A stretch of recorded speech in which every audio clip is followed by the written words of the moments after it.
Good evening. You are listening live to the Extreme Movie Show. I'm your host, Rob. Alongside me tonight is RDV from the Great Midwest. Tonight we are covering the 80s bomb of a movie, literally and figuratively, called The Manhattan Project, which came out in 1986. This is a decent-sized budget movie starring John Lithgow and a few other people, and it's a great, interesting story. It's kind of neat. It's got a lot of, I would say, parallels our DVD to War Games, the Matthew Broderick movie from Yeah, 1983. Although I think that one's a much better film than this one. this There's felt some like very likable things, but overall, there's a little bit of a cringe in this movie. I think. What's your initial impression? this felt like it should have been a Disney movie, because we've seen this kind of before with Real Geniuses, with Val Kilmer. We've seen stuff like this movie before, so it's like, and I don't know, this was in theaters or was this? Oh yeah, Wow, because it seems like it was made for TV. The way everything was shot. it's shot well, I think. But Looks great. it falls in line with the whole government conspiracy trying to cover things up, ET and all that stuff coming around. It's you've seen one, you've seen them all pretty much. It was kind of cool because this was kind of more science geeky though. But I just kept thinking, like, this is a movie that the guy probably wanted that Disney should have had a hand in, because it was just as cheesy. There were parts that were, I said there's parts at the end that finally made me chuckle, but overall, I said, like, it's John Lithgow in this movie, and there's a kid who's pretty much, he's kind of a know-it-all, and I get the impression I'm supposed to like this kid, but he's one of the big things we have to talk about here.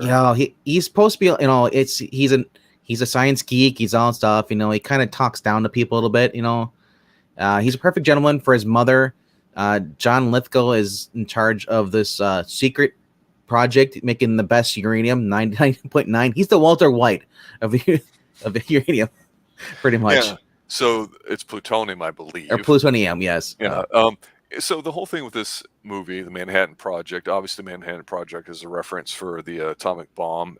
There's definitely some interesting background on it the more you dive into science, if you're a professional, as far as the way scientists have came over to the United States and got ingrained into our military, whether or not they were from communist backgrounds or other nefarious means, and their presence is still felt today.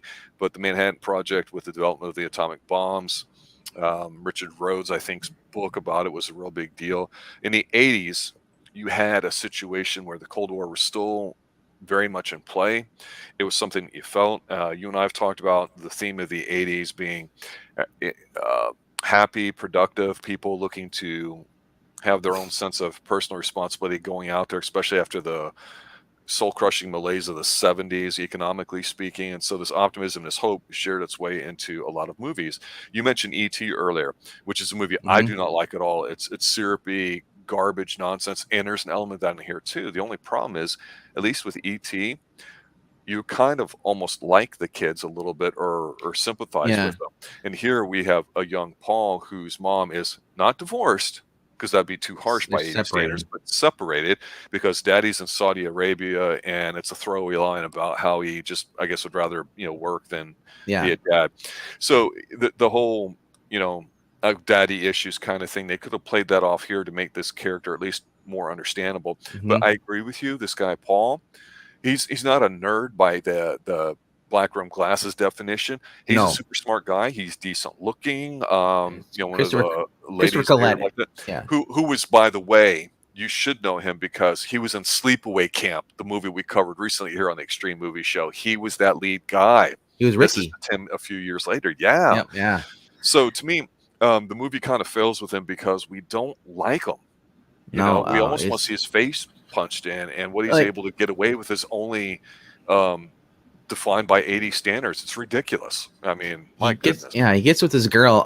Her name's played by Cynthia Nixon is the actress. Jenny is supposed to be the girl, and she's kind of average, plain Jane girl. She was okay though. Yeah, it looked okay, good looking, and she really liked him, and he just seemed kind of disinterested at first, We're shown that this kid is so smart. He's able to take like bobby pins and like pick locks on like people's glove boxes. He has a thing for glove boxes. He did it like 3 times in this movie.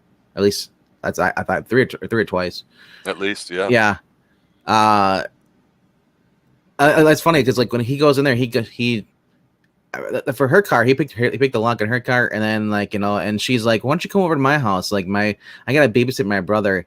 And it's like, he's like, "Oh," he's like, "I don't know, does he bite?" He's like, "I bite." And so I was like, "Whoa, whoa, whoa!" That's great, harmless '80s flirting. I know, but I'm thinking like this.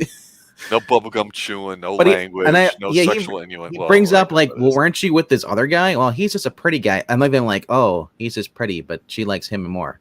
well, she's intrigued by his smarts because the Yeah, dude, yeah, he has more of what I would call a creative charisma. intelligence. Yeah, Where well, out we of the get a box. great scene of his room where he's got an electronic station. He's got a very small, looks like an old Apple computer in a corner. So he had what we would call a cool nerd room rather than the black rimmed glasses Planets kid. and stuff. And, Hanging the rocket ship. yeah, none of that goofy ass fake stuff. Yeah. But yeah, the girl in here, she's not bad. She's just No. there. She's the convenient person that drives him in as he breaks into the government facility. So let's talk a little bit about just the storyline before we dive into some scenes and some characters. Mm-hmm. This kid's with his mom, who's separated. John Lithgow had figured out a way to refine plutonium and enrich it, basically, which is still an issue today that For some the Colonel, countries are now John discovering. Mahoney. Yeah, so Fraser's dad. this is typical standard stuff. Hey, you got something that's viable for us militarily speaking, so we're going to go ahead and set you up, and we're going to do this, and we're going to do it undercover. There's nothing really illegal about it. It's the way things function. And these kids, got all pissy about it, like only in an '80s film you could. Well, yeah, it's because he went outside the lab and visited when he went with the guy. The guy took took him for a tour of the lab because he found that he's saw a book that Scientific American. Yeah. So he took him to the lab, and then they went out and they went for the lake and all there, and that's when he noticed a 5-leaf clover. That was kind of cool, wasn't it? Yeah.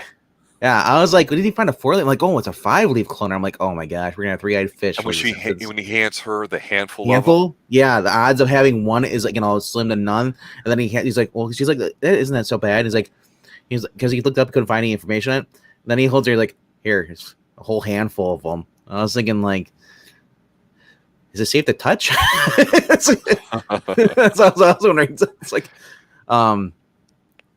but yeah, his whole goal was like, well, he's like, well, she's like, why don't you just go with my dad? He's with the press. We can expose him and all that stuff. And he's like, no, I'm gonna do it better because we can just say we have this. Who's gonna believe a bunch of kids still plutonium? He's like, let's build a bomb. I'm thinking right here, kid. This is like you're an idiot right here. You're gonna build a bomb. At this point, I wouldn't even. He's gonna try and steal the plutonium. Are you an eco-friendly person? Are you like an activist? That's what I'm trying to think of here. And they do label him as a terrorist, because while he did steal from the government, he stole a lab. Whether he agrees with it or not, he broke a law, several laws. What they're doing. He said what they're doing there is not illegal. They're on the private property. And this whole point, I think, it has some good and really good and really bad stuff that's pluses, minuses for this film. It's kind of ballsy on his part, and we know by watching him that he's just a bit of a smart ass kind of kid. Maybe he's hurt because his dad moved away and stuff. He does not seem malicious like he has the intent, but he's young, he's ignorant in the ways of the world and how these things look. So he's very egocentric, and he's just basically being a bit of a jerk. I wouldn't even say an asshole, but he becomes one a little bit later on. So we feel no sympathy with him because he's basically running around downtown New York City with a massive individual, what we would call in the industry a suitcase bomb, right? Yeah. And you can't feel sympathy for the guy at all. Yet I don't know that I hate him, but you're absolutely right about him acting this way. And you can sense the love interest.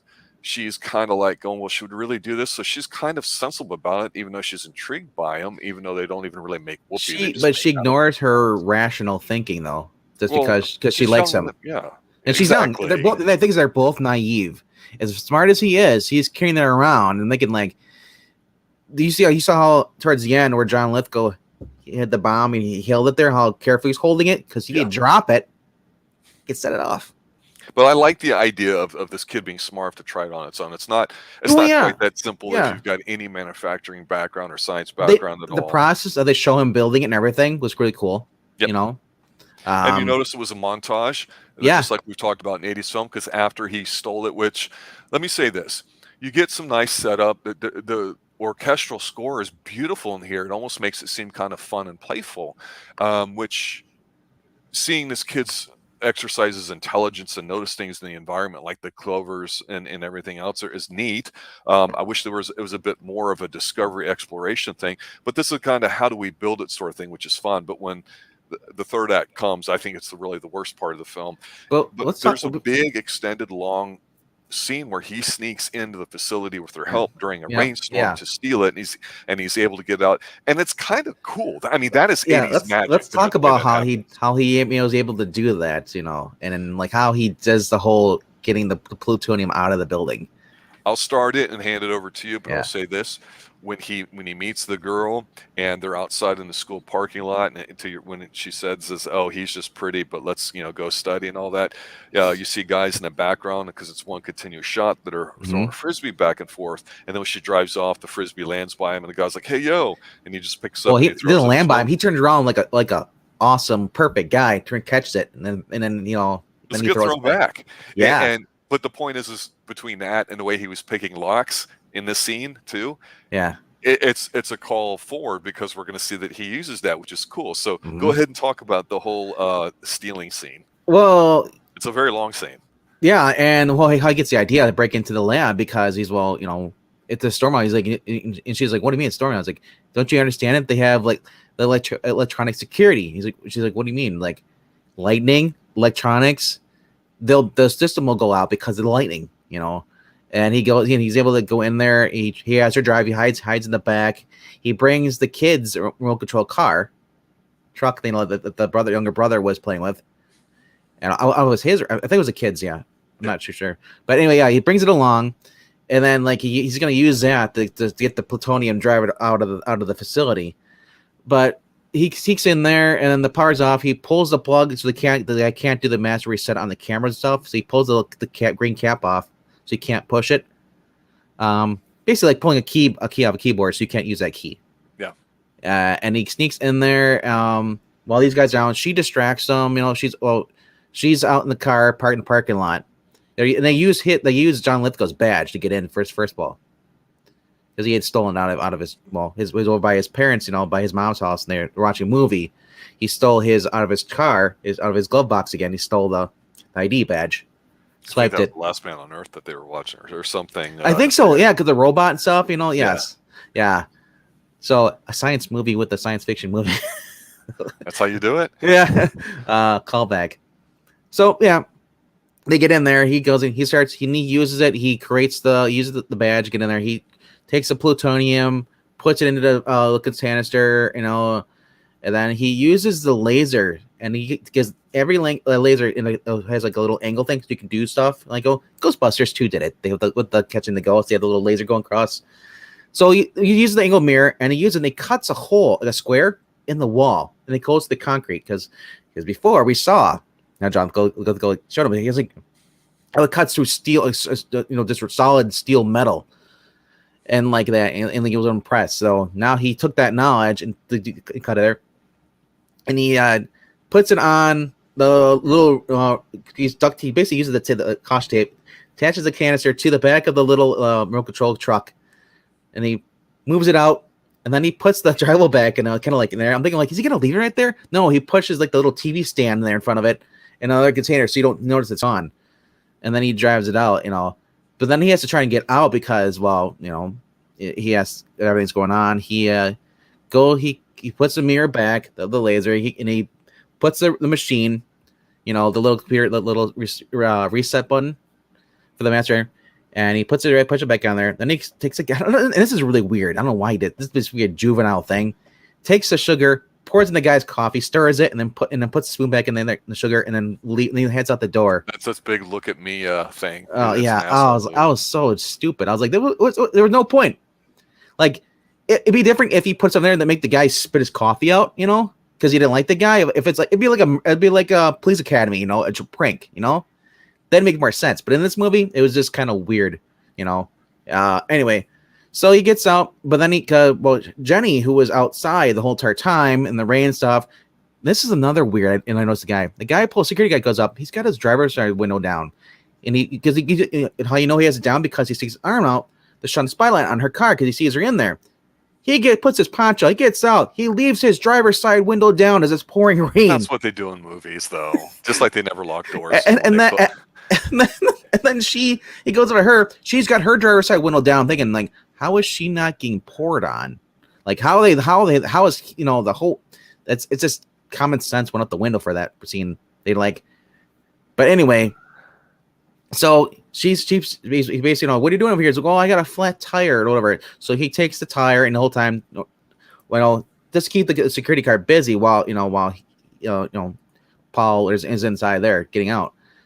And then as he's putting the tire on her, she swipes the lug nuts, so she sees Paul, and he's like, well, do you have where are the lug nuts? He's like, what do you mean? He's like, these are hold the car. And he's like, she's like, what do they look like? And she's holding her pocket, playing the naive, like the teenage, girl, because most guys, yeah, and so, yeah. So then eventually, they're able to, he's able to sneak around and get on. Well, but first he has to go get the plutonium first, though, because he goes around the building. Mm-hmm. Paul goes there, and the problem is he goes to the gate. The gate's locked, so then the little truck is on the other side, and there it's basically a side of a building, the exit side. You have a little shipping yard, like a little thing. Most retail stores do, like a hardware store. Anyway, so he drives out, but then he see a security guard, and a poncho comes up and starts trying to light because he hears it. I'm thinking, I can hear it pretty loud, and I'm sure, and he keeps they do a little like a Looney Tunes thing. He drives behind a barrel. The little guy looks. And then he walks with a barrel. He drives around the crate. And he's like, "What's up there?" So he goes to the crate, and it's not there. It's like, how long is this gonna go on? Finally, he drives it off. Because he drives it over, and it goes through the little drainage culvert thing underneath the road parking lot. Perfectly placed, by the way. Yeah. Yes. Never scouted whatsoever. That's the 80s for you. It just works. If it would have been me. If I made it again there, I'd probably get stuck right in the middle of the culvert. Oh crap! There's blockage in there from a branch from last time we had a storm. It's not that kind of film. I know. So he manages to get it, and then he gets back the car, crawls inside the back of the hatch of the car, and meets her there, and they drive off. And then the guy lets her out of the gate. And this is where you get the cringe thing, because this is this is a PG-13 or PG movie. Mm-hmm. The security guard goes. He says so he's kind of a cute, good-looking girl. And she's like 15, 16. We don't know how old she is in this movie. They don't really say. 18, I'm thinking. Either way, the guy's like, hey, it's kind of like the other security guard. He's like, older guy. He's like, dude, you're married. He's like, yeah, it doesn't mean I still can't go sample the goods. And I'm thinking like, oh my gosh, we got Kevin Dillon here, or Matt Dillon. It's not that bad. It just came out creepy as Matt Dillon is like, yeah, hey, it's just an aside comment. yeah, but it was just like, why was it in there? And then we don't see the card until the very end. Yeah, I think he's the guy with the gun with the giant scope, like only 80s scope that they have for rifles. I remembered that he stole it, and I sort of remember there was a car, but this is a much longer extended scene. But here's the thing. What this movie does well are scenes like this, because it's a good chunk of the movie. And I'll say this. This movie moves at a pretty steady pace, almost like an action film, kind of, even though I consider this a little bit more of a thriller. It's 2 hours long, which is even long by back then standards, right? But I didn't feel like it was a 2-hour drag. It's got a decent enough pace to it. I think it slows down a little bit in the third act, but all of a sudden they realize that yeah, you're right, we're going to build a bomb, and there's the A-team scene of them getting a little area to build it, and you see him doing the reading and research and doing stuff. And what I do like about this film is not the government stuff and how the government tracks them and comes in, although for the time it was kind of neat and creepy. And I like how the mom freaked out about how they know all the information, including like how many cavities he had in the past year. And they didn't want to go that way in the film. But the thing is you've got John Lithgow on here, who's just was on fire back then. Yep. And he just does a great job in his role, because he's going out with the mom, but it's not a real hardcore thing. It's not really pertinent to the story other than for him and the kid to meet up. And they don't really explore the relationship between this potential father figure and him really a lot. But what's really cool here at the end is he decides, okay, I'm going to enter a fake science experiment in a science fair, and then at the last minute, I'll display what I've got, and then the whole world will see it and we'll be able to capture it. And that was their whole plan. They weren't trying to blow it up or anything, but when they get to the fair, and they log in, what's kind of neat is I was reading some research about it because it seemed like a pretty interesting fair, and that was an actual fair where they paid people who were in high school at the time with their projects to go in there and do it, so they didn't kind of realize they were being a part of the film. And so this group has this high-tech surveillance equipment next to them, and then they get into this big Scooby-Doo 1980s crap kind of thing. God. Where, again, I've told you, circuit breakers, trying all that stuff. The government is made to look like buffoons in the 80s. It it's is cemented at this point, because these clowns who listened through the wall with some surveillance equipment helped them escape from the bad guys. And so he takes his bomb, and they get into a taxi, and the girl says, and I thought this was kind of funny, excuse me, driver, if you only had like $87 and needed to get to Ithaca, what would you do? And then we see them getting on the bus, and then they get off because they realize they're getting tracked. And it's kind of neat, but really, here's where it drags until we get to the end. John Lithgow realizes that, hey, wait a minute, you got the bomb, all the energy people are there, the government people are there, the FBI are there, all the alphabet agencies are there. Yeah. It could be a bit darker and serious, but it's not that kind of film. But what happens is John Lithgow he overpowers, I would say, the end scene, because he's able to get the bomb. He carries it really, really carefully. And then they go through what I think, honestly, is one of the best countdown scenes of a bomb of any movie. I will say that. Yeah. It's very tense. There's humor in it. It's done well. It's exciting. Yeah. That's the only thing I can say about that last little part to it. Nothing else. What's your take on how it ends? Well, John Lithgow does steal a scene at the end of the movie because he stands by the kid, because he talks to the kid, because the kid's like, it's like, they're gonna shoot me if I don't do anything here. Like, he's like, no, they won't do that. He's like, really? I'm the leak. They always plug the leak. Look how much attention I'm getting already. They're labeling me as a terrorist. What do you think's gonna happen? He's like, because at first he joked in the hotel back, and he said like, I'm underage, they can't do anything. And John Lithgow said like, that's not true. These are people that they'll put you in a box, and they'll make that box disappear. It's a really good scene. John Lithgow really delivers. Instead of being this kind of nerdy science guy, he's like not even being a father here. He's being hardcore. Hey, kid, this is how the real world works, especially at this level. I think the reason John Lithgow did that scene towards the end, because even when they were set up at the mom's place, their little thing there, she blows up at him. He's like, how dare you? I'm going to sue every one of you. And she blows up at him, and you realize, wait, I'm the bad guy here. Whether I realize it or not, it's like, she sees me as them. She's hurt and stuff. So he's gonna prove his worth. That he does care about this kid. He admires how the kid is smart. He's able to pull this off and everything. He does admire the kid. He realizes the kid's innocent and that the colonel doesn't care. He's gonna treat him that. And so they put the bomb together. He puts it in there, and and then they said before the bomb, as they're walking out, Colonel says like, if you get a shot, take the shot. I'm thinking, Colonel, do you realize what happens if you drop an atomic bomb? Or any bomb that someone's holding and it lands on the ground? It can go off. It's especially something volatile like that. It's never been tested before. It's a new type of plutonium. It just runs hot. So that and that's what causes the trigger, the timer to go down, because he said like, hey, because what's his name didn't know that so and so did this. Paul didn't realize it, and he's like, well, yeah. And this is where you see that Paul is kind of like not as smart as he thinks he is. Right. I was like, yeah, take that, Paul, you idiot. Yeah, exactly. And so I like that. And as and I love it how they're like, is anybody this is the best scene. I've seen this meme before. I never knew what it was from, at all.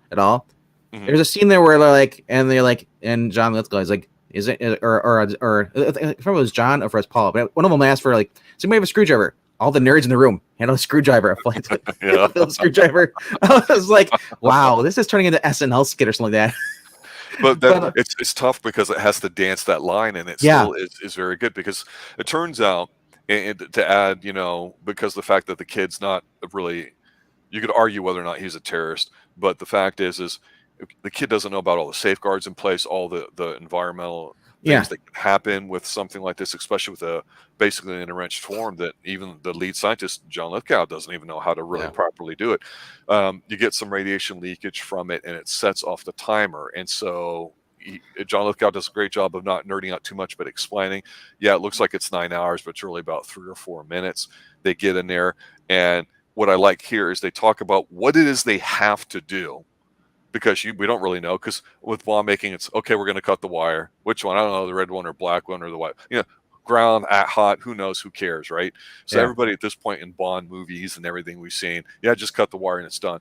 But it's just not that simple. And John Lithgow just owns the scene. You'll get the one guy in the ear. You get the one guy in the ear. It's a dress man. The timer's running out. He's like, "Which one I cut?" Well, he's like, "There's see the wire. I found the fire. I choose 2 red wires. Cut the other one." He's like, "What?" So you always get. It's always yeah. But I do like this. Before they see, even he went to go meet at the lab. This is where it's all taken down, going down. He told Jenny, he's like, "Hey, get a hold of your dad, and get this. Get the press there, because they can't kill me if the press is there." Right. So she does that. She calls some guy, and the kid. He's and he's like, "Here, call my dad." He's like, and then what you do, call 2 friends, and then have them call 2 other friends. Yeah. I'm thinking in the 80s, no one would care. True. It's like, not true. I'll call your dad. Okay. Well, he's busy at work. I can't get a hold of him. No, I would disagree with that. I do think that would absolutely happen. But that's a mathematical thing, a constant doubling. That's like an inside thing, Hey, tell everybody is what we would say. But call 2 people and have them call 2 people, then have them call 2, and that's that doubling thing. Yeah. So that was kind of a nerd way to write it, I guess. Yeah, I know. So then they all show up. The kids are all there. It's just like, and they're walking. They're gonna walk to. They disarm a bomb, and John Lithgow and Paul are gonna walk to the garage door. He's like, the Colonel's like, "What are you doing? Where are you going? You can't go." He's like, John Lithgow is like, "Colonel, it's over. Everyone knows." It's like, it's like, oh, he opens the garage door, and they say, like, there's all said, they all know. So you can't hide this anymore. And I'm thinking, like, dude, have you not seen how they do it? I'm thinking, this is when I started applying real life today politics to exactly. the movie. It's not how it would go at all. No, because that's because they saw that. They'd say, like, well, it's a different story. They'd still take you out. They spin the story. So right before this happens, when they are able to successfully deactivate the bomb, it turns out that they need to cut, I think it's 6 wires. But he explains to him, hey, if you're using this kind of photovoltaic charger, it's going to store energy. And so if you cut one, it can still discharge and set off. So what we have to do, since you use 6 of them, we all have to cut each wire, but we have to do it all at the same time. So that's when they have the screwdriver thing and all that. And so they hand him out and they're standing there. And this scene is just a really great scene, because John Lithgow's like, okay, he said, we're going to cut it on 3, 2. Wait a minute. This is just practice. So don't cut it right now, but 3, 2, 1. And then somebody's like, wait a minute. Do we do it at 1 or do we do it at 0? And he's like, 3, 2, 1, 0, and then cut. And so he goes 5, 4, 3. And then they all cut it and it's fine. And of course, it's symbolic, him opening up and letting the outside world on the inside. Yeah. Like I say, only happens in an 80s movie. Mm-hmm. This total disconnect from reality about how the real world works. And like I say, the FBI, the alphabet agencies, everybody involved here, it is so... That's what I said. It felt like an 80s Disney movie. Yeah. But it wasn't Disney. I know. That was when 80s Disney was considered... Did you notice the product placement? As opposed to today, where they've ruined everything since about the 90s, right? Did you notice the obvious product placement towards the end? What's that? The Duracell batteries. Dun, dun, dun, Duracell. Yeah. That's what we would put in the art. You can build a bomb, kids, as long as you have 4 Duracell batteries, D-size. I believe Duracell was also the Robert Conrad Wild Wild West, where they not, or I don't know, maybe it was that not Rayovac, but he'd put it on the shoulder and say, "Go ahead, I dare you." I can't wait for more stuff. Like, are they gonna drink? Is he gonna drink like a can of Pepsi in the movie? Because 80s. No, but what is in there that you would not get is he replaced the sample of plutonium that he got, which is his green goo stuff, with hair shampoo. But it wasn't just any hair shampoo. Aquanet was the hairspray of choice in the 80s, and it's still around to this day. Now I talk about members only jackets, but Alberto VO5 was the shampoo of choice too among a lot of people. So the fact that he used a Green Alberto VO5, I popped pretty hard for that. But unless you grew up in the 80s, it wouldn't mean anything. Like, okay, it's just shampoo, big deal. But no, it was Alberto VO5. Yeah, It was a that, it is funny though that that they did that. Like I said, it's not they don't mean to do that, but I think I mean back then they probably just picked something out. Like versus other movies where they obviously have like a can of soda on the thing, and they zoom in at it. Yeah. So they did zoom on the cab though, door. So I don't know if that was his regular yellow cab. That was another thing in New York. I think that's what it was. Maybe, so, I'm not sure. I think they'll go back, but overall, I said the movie it's good. It's a family friendly movie. But if you want to watch something that's better, watch War Games. War Games is definitely, I think, a better movie. Yeah. I do find Matthew Broderick annoying, and I'm not a big fan of Ferris Bueller and a lot of stuff he's done, but some things I think he does very well. Him being an annoying prick, I think, would be great. I think he would have been better suited in this role, actually. He was Matthew Broderick was actually in another TV show. It's called Daybreakers, and he was like the villain. That I've not seen. Yeah. But War Games is a great movie as well. There was always this interesting thing in the 80s, and I'll point out a few historical things some of our older listeners will appreciate, and it's that always talk about how in the 80s when Reagan got elected, interest rates are really high, coming off the gold standard in the 70s. You had 70s were a dark decade, 80s you had open optimism supposedly, but you did have the Cold War. But let's talk about some things too that I think contributed to why this movie bombed, literally, and pun intended, like I said at the beginning. Yeah, you had early in '86. You had, I believe it was '86, the Challenger explosion. I think at the end of January. Yeah. And then a few months later, you had Chernobyl, which spawned the Chernobyl Diaries, a great video game that they're going to do another one here next year called Chernobyl or something, and call it Pripyat. All these games, and the whole Russian thing and all that because of the way they handled it. And at the time, those were really, really big things. I mean, I remember where I was at literally when the Challenger exploded, and being here in Central Florida, that would kind of affect us, I think, a bit more. So I think the timing of when this movie came out, because it came out when Ferris Bueller came out, it came out with some other really great movies from the 80s. It just was one of those ones, it's like, yeah, it sounds really cool. And then you get to watching it later and go, wow, that really disappeared. But it's a solid film. It's worth a watch, especially if you like the 80s. I would not say that it's rewatchable, but the one big positive thing I'll say is that it's an 80s film. It's coated with a layer of syrupy, sugary goodness. You strip that away and you get dark on it. It might be a better, more interesting film, but it's a classic 80s film in that regard. And it's, I think, a good representation of portraying people generally not being bad people. Like you say, it's very family friendly. Yeah. It celebrates this kid being smart. It's just that he doesn't know a productive, positive way to express his intellect, or rage from his dad not being around. They glorify science, which was a way that they did in the 80s, where that's when the turning point came to be, where it's kind of cool that you can't kids doing science stuff. That was a lot of the 80s movies. Yeah, it's got 3 Mile Island. I think that was 78, 79. So yeah, you had a string of these things here too. So, and nuclear energy was the thing. It's the cleanest form of energy out there. But the way the world is today, with where you're at in the world and politics and stuff like that, there hasn't been any push to do nuclear energy. So 3 Mile Island was another thing like that too. Yeah, core melted a little bit, Chernobyl. But anyway, good film. Some great scenes in there. John Lithgow's fantastic. It's worth watching alone for him and his performance, but something to put in the old queue if you're just feeling in a kind of fun, lighthearted, popcorn sort of summer movie. It'll fit for that. Nothing more. Any other last thoughts? Well, give it at least. I'd say give it a shot. Is this something you obviously watched before? This is probably like one of your movies you can go back and watch again because it's part of your childhood. But like for me, I didn't grow up with this. This is my first time watching through it. It was okay for what it was. But I can't believe it was in theaters, and neither can nobody else because it bombed so hard. Yeah. No pun intended. It's just, this was a made for TV movie that was copying, War Games. Yeah, you could definitely argue that. I think that's why a lot of people just didn't care for it. Like, I've already seen this movie before. I've already seen Real Geniuses. Why do I need to see another one? Why is this in the theater? We'd rather watch Star Wars or watch, Missing in Action. this should have been, it should have been straight, you know, the DVD movie or just put on TV. And I know they had made for TV movies. They didn't really have the DVD VHS stuff. VHS came, I think, a little later. That's asking Or in was chat beta. about where's it streaming, and I had a copy of it that I watched from a long time ago. But I did think you it's on. find it on Tubi or anything? I don't think it's no. I think it's on Voodoo as I watched it. Voodoo, okay, maybe that. Ed, Let me look. I'm googling it right now.